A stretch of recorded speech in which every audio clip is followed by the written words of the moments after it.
Salut à tous, c'est BizBiz. Alors aujourd'hui on se retrouve en compagnie de Robinho pour une vidéo FAQ. Ça fait quasiment je crois 2 mois que je n'ai pas fait, je n'ai même pas fait sur cette année 2019 donc cette semaine j'ai posé question de fin, mettez-moi des questions. Merci à tous ceux qui ont posé des questions, je crois qu'il y en avait plus de 600. Donc on a sélectionné, on peut dire, une quinzaine de questions en rapport avec le foot. Il va me les poser, vous connaissez le procédé, et bien sûr je vais y répondre. Allez, c'est parti. Question de Lies, là il nous dit Frenkie de Jong est-il le futur Xavi? Donc Frenkie de Jong a fait vraiment un match exceptionnel contre le Real Madrid.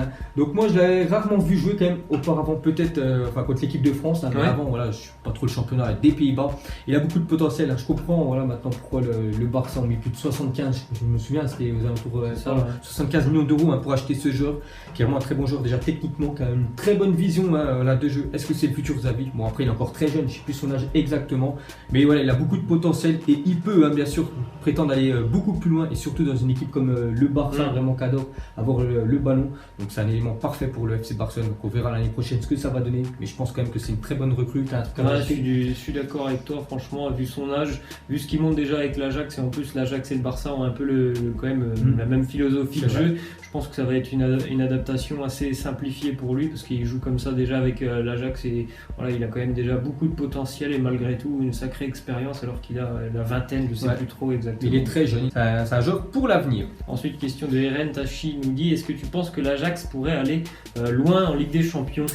Pourquoi pas, c'est vrai que c'est maintenant, on va dire, un petit pousset, je sais pas un petit pousset, mais voilà, c'est quand même une équipe, peut-être que en quart de finale, des grosses équipes, je sais pas si le Barça se qualifie, ils vont peut-être vouloir rencontrer. Mais voilà, c'est quand même une équipe, ils ont quand même éliminé le Real Madrid qui remporte la Ligue des Champions coup sur coup ces dernières années. Et pour moi, vraiment, ils ont vraiment des très bons joueurs. Peut-être l'année prochaine, ils vont avoir beaucoup de départs. Déjà, Frenkie de Jong, mais voilà, Tadic, Ziyech, je sais pas si ça va rester. Et pour moi, tout dépend du tirage. Est-ce qu'ils vont jouer à domicile le match aller? J'en sais rien, parce que peut-être dans leur stade, je me souviens, il y a une grosse pression qu'ils avaient mise. Tout dépend de leur tirage aussi pour l'Ajax, mais ouais, pourquoi pas. Après les grandes années de l'Ajax, je crois que c'était dans les années 1990. Je crois qu'ils ont remporté plusieurs fois la Ligue des Champions, 2 ou 3 fois.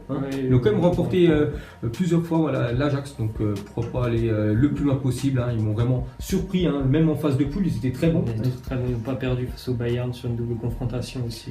Donc voilà, pourquoi pas, on verra ce que ça va donner l'Ajax. Question ensuite de Teloum, il nous dit: penses-tu que Lyon va faire l'exploit au Camp Nou? Donc quand on voit les surprises qu'il y a eu, je me dis que tout est possible pour l'Olympique Lyonnais, surtout qu'il y a eu 0-0, ils n'ont pas pris de but à domicile quand même. Mais on sait qu'aussi le Barça à un niveau, bon là il n'y a pas de remontada, de toute façon Lyon ne se prendra pas de remontada vu qu'il n'y a rien, bien sûr pour eux, en remontada à faire.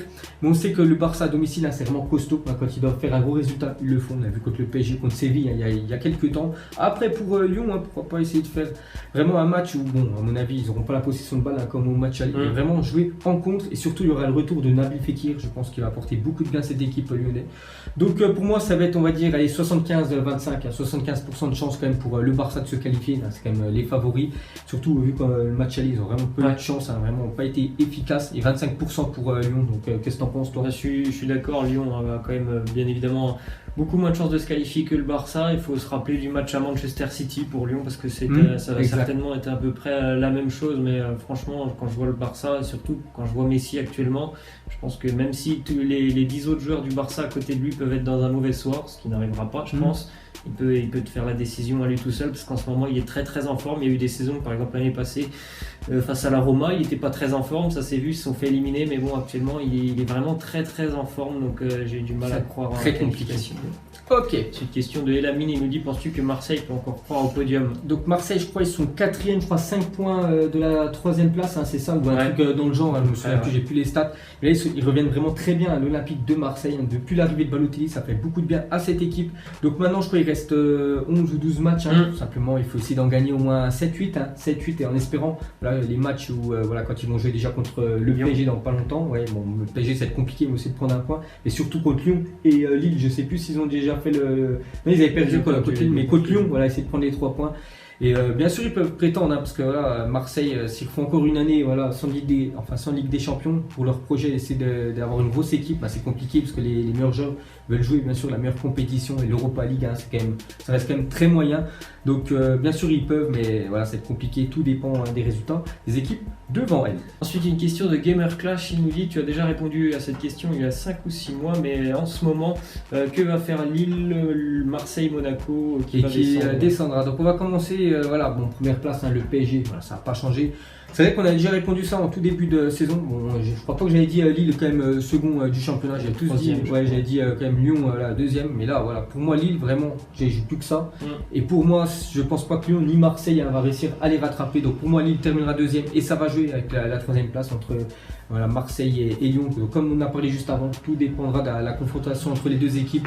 Est-ce que Lyon va aller encore plus en Coupe d'Europe? Donc est-ce qu'ils vont plus se concentrer sur la Coupe d'Europe ou pas? On n'en sait rien. Mais ça va jouer, enfin ça va être très serré. Et Monaco vont finir, je pense, dans l'entre-mou. Ils vont terminer peut-être aux alentours de la 10e place, parce que là, il se passe quelque chose dans l'équipe depuis l'arrivée quand même de certaines recrues et qui descendra. Donc bon, déjà on met Dijon, parce que voilà, les supporters, je pense qu'on va descendre.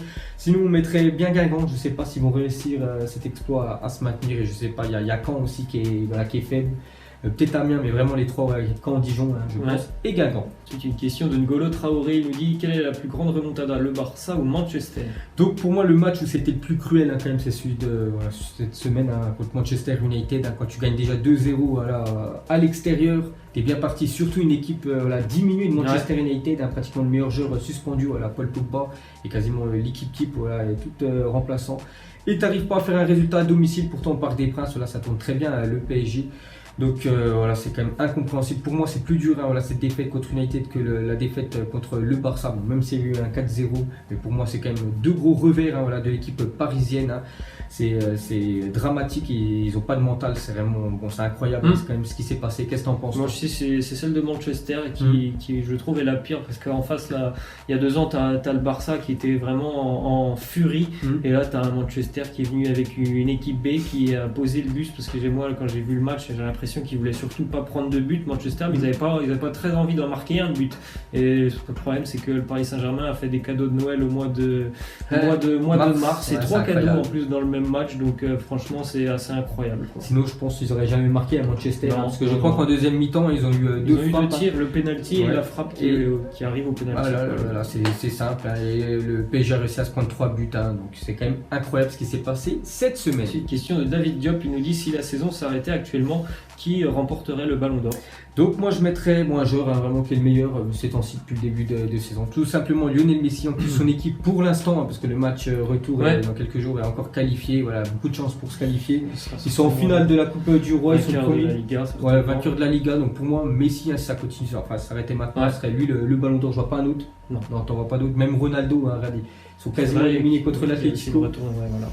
Il faut voir, on verra dans quelques temps. C'est une question de Guilhem Devin, il nous dit, crois-tu à une remontada de la Juve face à l'Atlético? Donc la Juventus peut faire cette remontada, parce qu'ils ont quand même dans leur rang Cristiano Ronaldo. On sait que c'est un joueur, à tout moment il peut débloquer une situation, et même ce match à retour, même si l'Atlético ne prenne pas beaucoup de buts, on sait qu'à tout moment il peut y avoir une erreur d'un gardien, une erreur d'un défenseur. On a bien vu que même les meilleurs défenseurs du monde, ou même les meilleurs gardiens comme Buffon, des fois font des boulettes.